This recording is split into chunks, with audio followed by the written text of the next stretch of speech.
Welcome back to Board with Bourbon. We're gonna do. Gotta stop clinking. We're gonna do my tasting of single barrel Buffalo Trace stuff. So just to remind everybody, or if you're just checking in, I have Blanton single barrel from June, not July.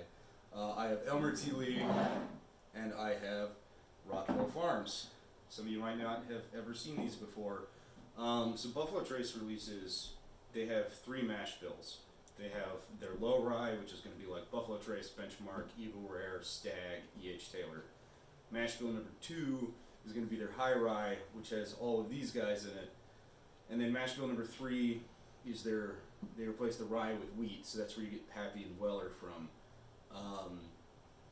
As I said in the last video, I don't really love Blantons. I love these 2 guys. They're fantastic. The big key difference is because they're all single barrels, they all are from the same mash bill.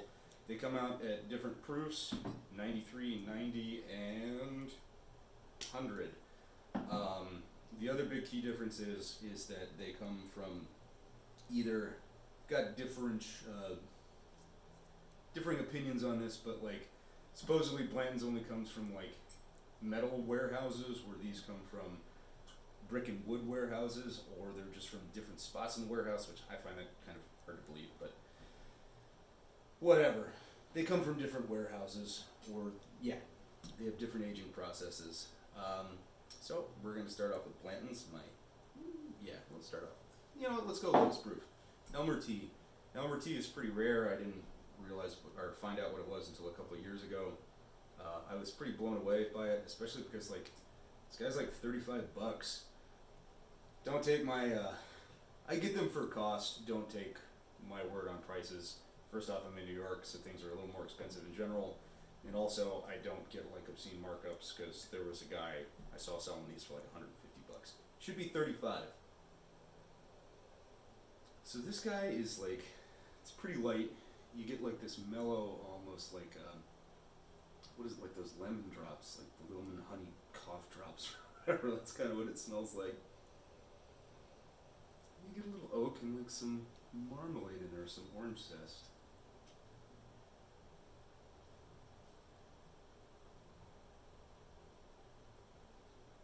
That was an oak bomb. Not what I expected. That was pretty heavy on the oak. I will say that this Elmer T isn't my favorite from the years. This is on the taste. It's completely different. It's pretty earthy. It's pretty deep. Not what it smelled like at all.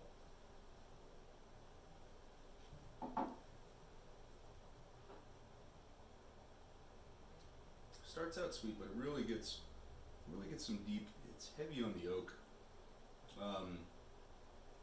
See, I'm a diehard icer. I think ice would definitely be the way to go with this guy. Open it up. I know there's a bunch of vanilla notes in there. I'm surprised this has been the longest Elmer T has lasted in my house. It doesn't last very long when you get here. If you ever find it at a bar, buy it. It's amazing, and it is hard to come by. I know my friends down in Texas have never even seen this thing before. It's delicious.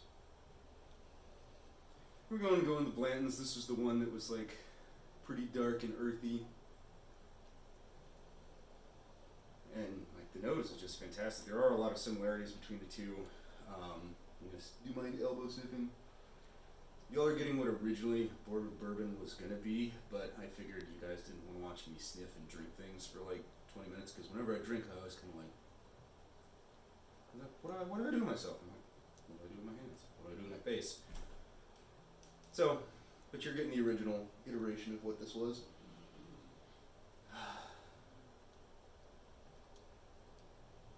Alright. Yeah, deep dark, and then you get some sweetness in there. Let's give this a taste.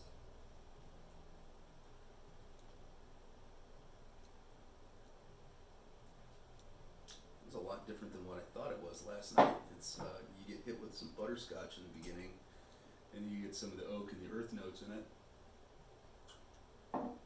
Lots of butterscotch, and then you get like a little, almost like a hot sweetness in it. Now let us move on to my favorite, Rock Hill Farms. This guy never comes around, unfortunately. It's even rare for me to find, and I love it. I buy it every single time I can. there's like this almost like the nose is just like light and sweet, and there's something like, I don't know how to describe it. I always describe it to my buddies. It's like, it's almost like, like Dasani has that almost like artificial crystal clear taste into it, and I almost like crystal clear spring water taste, and that's kind of how I describe like this guy.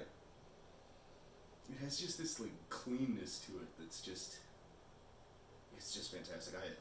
I'm obsessed with this guy. If I could, I obviously change up my brands all the time. If I could drink this thing every single day, I probably still wouldn't, but I'd drink it a lot. I'd drink it a lot. Oh, so there's some like almost like burnt wood in there, and some like dark sugars. And like I said, the crisp cleanness. It's almost like just like a hint of like lemon zest. This guy is just delicious. Let's give it a taste.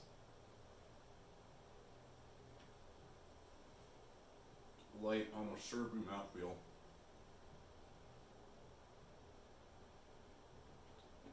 Sweet, and then it goes into like,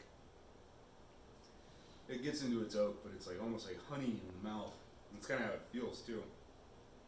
Then it goes into its oak, and then it finishes with like this like kind of like bright citrusy zest. One's a little hot. I've also been drinking 3 straight bourbons at 100 proof. Obviously, I mean, this is biased from the get-go. Rock Hill Farms wins every time. I also tried these before I did this, and I knew which way I was going to go. Rock Hill Farms is definitely the best. It's the most complex. Its notes are more balanced. Like in this whole iteration of Blanton's, like I found like 2 out of these 3 pretty basic and boring. Elmer T is like kind of a step up, but like I said, I want to play with it more. I didn't really love it in this iteration. It's good. It's just, it's not the profile that, it doesn't give me the standards of Elmer T that I expect. It's pretty fantastic though. But Rock Hill Farms, as always, is the best guy out of the bunch. I wish it was more readily available. Like, to hell with Blanton's. Just give me Rock Hill Farms every day. Oh man, that's good whiskey. Alright folks, well, next time I'll see you, it'll be election night. Go vote.